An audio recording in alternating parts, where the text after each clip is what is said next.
श्री राधे। आज की वीडियो में है ये ब्यूटीफुल सी डिज़ाइनर ड्रेस जो कि मैं आपको बना करके दिखाऊंगी एकदम डिटेल में, ताकि आप अपनी लड्डू गोपाल जी के लिए ड्रेस खुद से बना सके। और लास्ट में मैं आपको इसकी प्राइस भी बताऊंगी। तो चलिए अभी वीडियो स्टार्ट करते हैं।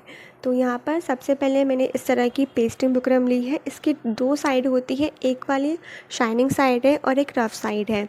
ये आपको मार्केट में 100 से 120 रुपये मीटर में आराम से मिल जाएगी।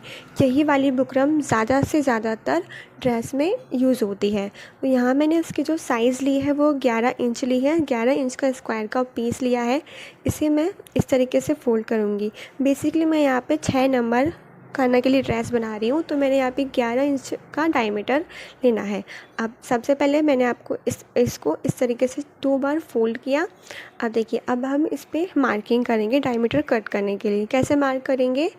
ये जो इस कोने से यहाँ तक जितनी भी लेंथ आ रही है, अब यहाँ पे वहाँ पे हमें पूरे डायमीटर में मार्क करना है। तो मेरी यहाँ पे जो लेंथ आ जा रही है वो यहाँ पे 5.5 इंच आ रही है। तो मैं इसे 5.5 इंच को लेकर के पूरे डायमीटर में मार्क करूँगी। अब मार्क करने का तरीका देख लीजिए। मार्क करने का तरीका ये है कि आप हर बार इंची टेप को उठाएंगे, फिर मार्क करेंगे, दोबारा उठाएंगे, फिर मार्क करेंगे। ऐसा नहीं है कि आपने एक ही जगह पर रखा और उसी को ही पूरे सर्कल पे, जो पूरे डायमीटर पे है, उस पर घुमा दिया। ऐसा नहीं करना है। उठा करके फिर मार्क करना है। कैसे मार्क करनी है समझ में नहीं आया तो मैं आपको दिखा रही हूँ। इस तरीके से आपको मार्क करनी है। 6 नंबर कार्नर के लिए 12 इंच का डायमीटर आता है, तो हम इसमें लेस वगैरह भी अटैच करेंगे तो वो 12 इंच का आराम से हो जाएगा। तो यहाँ पर भी मैंने इस पर मार्क कर लिया है इस तरीके से।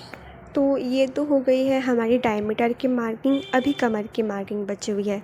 तो 6 नंबर काना के लिए क्या साइज़ लेनी है? 1 इंच। 1 इंच मतलब 0.8 वाली जो लाइन है उसके जस्ट बगल वाली मीन्स 0.7 वाली लाइन है, वो हमें 6 नंबर काना के कमर के लिए लेनी है। ठीक है, तो यहाँ मैंने देखिए नीचे कॉर्नर पे रखा, 0.7 इंच पे मार्क किया एक कॉर्नर पे। दूसरे कोने तक मैं लेके जाऊंगी ऐसे ही मार्क करते हुए। अगेन एक ही जगह पर रखकर पूरे बुकरम पे हमें घुमाना नहीं है इंची टेप को, बल्कि उसे इस तरीके से हर बार उठा करके या सेट करके उसे ले करके मार्क करनी है। तो ये तो कमर की और डायमीटर की दोनों मार्किंग हो गई है। अब मैं इसे कट कर लूँगी। तो ये तो बुकरम की मार्किंग हो गई। अब हम इसमें क्या करेंगे? देखिए, ये इस तरह का आपको कुछ ऐसा कुछ दिखेगा। ठीक है, तो ये हमारी जो शाइनिंग वाली साइड है इसे हम फैब्रिक के ऊपर रखेंगे। आप साटन का फैब्रिक लगाएं, कॉटन का फैब्रिक लगाएं, कुछ भी लगाएं, बस वो ट्रांसपेरेंट वाला नहीं हो और आयरन भी अच्छे से हो जाए। ऐसा हमें फैब्रिक लगाना होता है बेस के लिए। तो ये देखिए, मैंने यहाँ पे कॉटन का फैब्रिक बुकरम पे पेस्ट कर लिया है आयरन की हेल्प से। और मैंने एक और सर्कल कट किया है बुकरम के साइड से हल्का सा बड़ा, उसको मैं इस तरीके से रखते हुए पूरे किनारे पर सिल लूँगी। तो ये जो है दोनों ही जो फैब्रिक है वो बुकरम के ऊपर अच्छे से अटैच हो गया है। अटैच करने के बाद में देखिए इस तरीके से मैं कट कर लूँगी। कट करने के बाद कमर से भी कट करके ये इस तरह का बेस में रेडी कर लूँगी। अब देखिए, मैंने ये इस तरह की लेस ली है। मिरर, मोती और स्टोन तीनों का ही वर्क इसमें दे के रखा है। आपने कई बार देखा होगा कुछ लेस में या तो स्टोन का वर्क होता है, या मोती का वर्क होता है, या मिरर का वर्क होता है, लेकिन इसमें तीनों का ही वर्क होके रखा है। थोड़ी सी कॉस्टली आती है बट बहुत अच्छी ड्रेस बनती है इससे। तो यहाँ मैं देखिए इस तरीके से किनारे किनारे पर लेस को अटैच कर लूँगी। कोई दिक्कत नहीं होती है, एकदम आराम से इसे अटैच करना है, एकदम पेशेंस के साथ। आपको थोड़ा सा जल्दी लग रहा होगा क्योंकि इसको मैंने फास्ट फॉरवर्ड कर दिया है, बट मैंने उसको बहुत टाइम लेके अटैच किया है। ये देखिए, इस तरीके से अटैच करने के बाद में एक्स्ट्रा जो है वो मैं इसे कट कर लूँगी। कट करने के बाद मैं ऊपर किनारे पर भी सिलाई लगा करके इसको फुल्ली अटैच कर लूँगी। और सिलते वक्त ऊपर से इसमें ये भी ध्यान रखना है कि इसमें एकदम बारीक बारीक सी चुन्नटें डालनी है, बिल्कुल बारीक बारीक सी।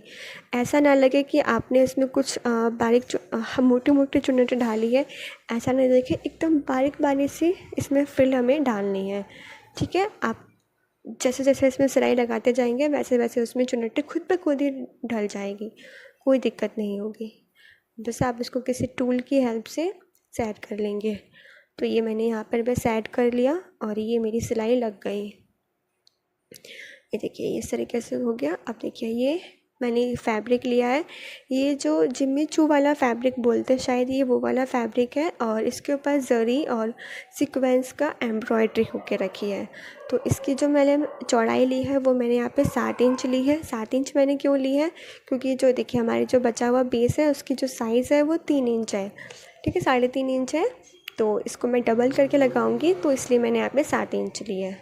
तो इस पट्टी को, हाँ, इसकी जो लंबाई है वो मैंने यहाँ पे 2 से 2.5 मीटर ली है, क्योंकि बच गया था तो मैं 2 मीटर बोल रही हूँ, ठीक है। तो इस तरीके से मैं यहाँ पे सिल लिया, सिलाई लगा ली सीधा सीधा करके। और ये हमारे देखिए इस तरीके से आपको कुछ ऐसा सा दिखेगा। अब देखिए, अब आप चाहें तो इसको फ्रिल बना करके फिर अटैच कीजिए, या फिर डायरेक्टली भी इसके ऊपर फ्रिल बना करके अटैच कीजिए, टोटल आपकी चॉइस है। मैं यहाँ पर डायरेक्टली भी इसके ऊपर फ्रिल बनाती जाऊंगी और सिलती जाऊंगी। ये इस तरीके से बहुत आसान है, कोई दिक्कत नहीं होगी। मैं आपको अभी डिटेल में बताऊंगी कि कैसे फ्रिल बनेगी।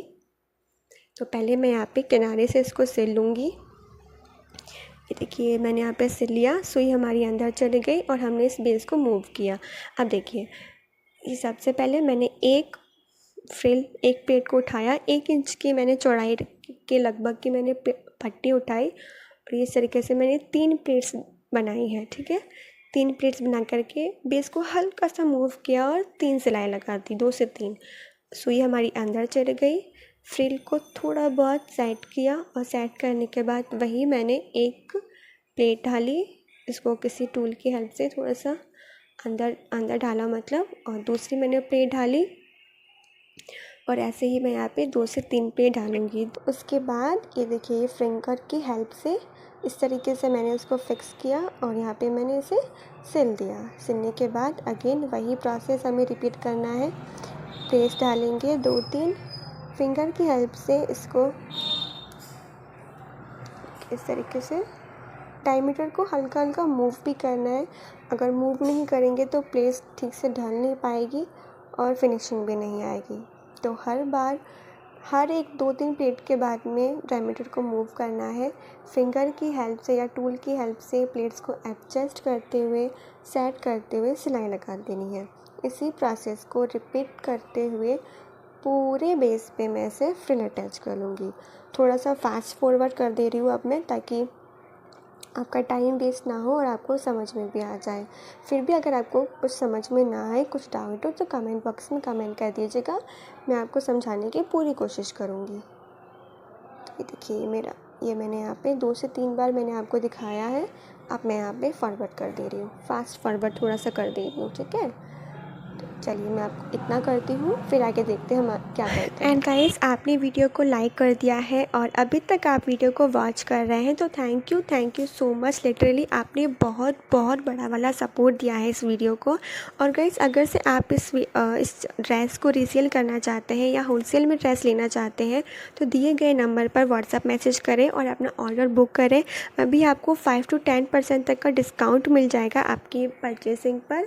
आप कितनी बार भी परचेसिंग करें, 1 बार, 2 बार, 3 बार, 4 बार, कितनी बार भी परचेसिंग करें, आपको होलसेल डील पर जो है होलसेल डील पर आपको डिस्काउंट ही मिलेगा 5 to 10% तक का, ठीक है।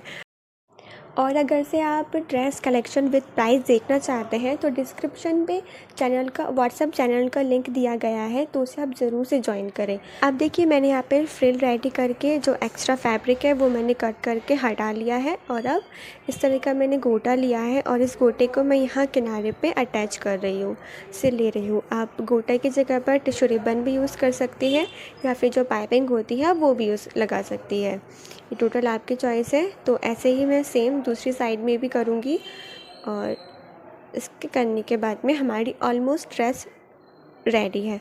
अब हम देखिए इस तरह का इसका लुक है। अब मैं यहाँ पे नेफ़ा लगाऊंगी।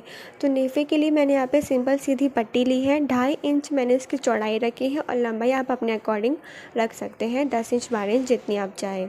इसको मैंने देखिए इस तरीके से 2 बार फोल्ड करके और इसको मैं नेफ़े को जो है ड्रेस की बैक साइड से लगाऊंगी। तो देखिए यहाँ मैंने इसे किनारे पर रखा और अभी मैं यहाँ पे सिल ले रही हूँ। बहुत इजी तरीके से मैं आपको बताऊँगी नेफ़ा लगाना। पहले मैं यहाँ पे 2-3 सिलाई करके और इस तरीके से सिलाई को लॉक करूँगी। और देखिए ये बस आपको इस पट्टी को पकड़ना है नीचे से और हल्का हल्का सा ड्रेस को घुमाते हुए सिल लेना है। बिल्कुल भी खिंचातानी नहीं करनी है, नेट ऑलरेडी स्ट्रेचेबल है तो वो खुद से ही खिंच जाएगी, आप अपनी तरफ से प्रेशर नहीं लगाइए। तो देखिए इस तरीके से सिल जाएगी और आप देखेंगे कि जो हमारा नेफ़ा है वो एकदम खड़ा है। तो यही है हमारा अच्छा नेफ़ा लगने का सही तरीका। अब 1/2 इंच एक्स्ट्रा रखते हुए नेट की जो पट्टी है उसे कट कर लूँगी। कट करने के बाद ये देखिए इस तरीके से फ्रंट साइड में आऊँगी और यहाँ मैं डोरी डालूँगी। तो डोरी के लिए मैंने यहाँ पे देखिए इस तरह की रेशमी वाली डोरी ली है।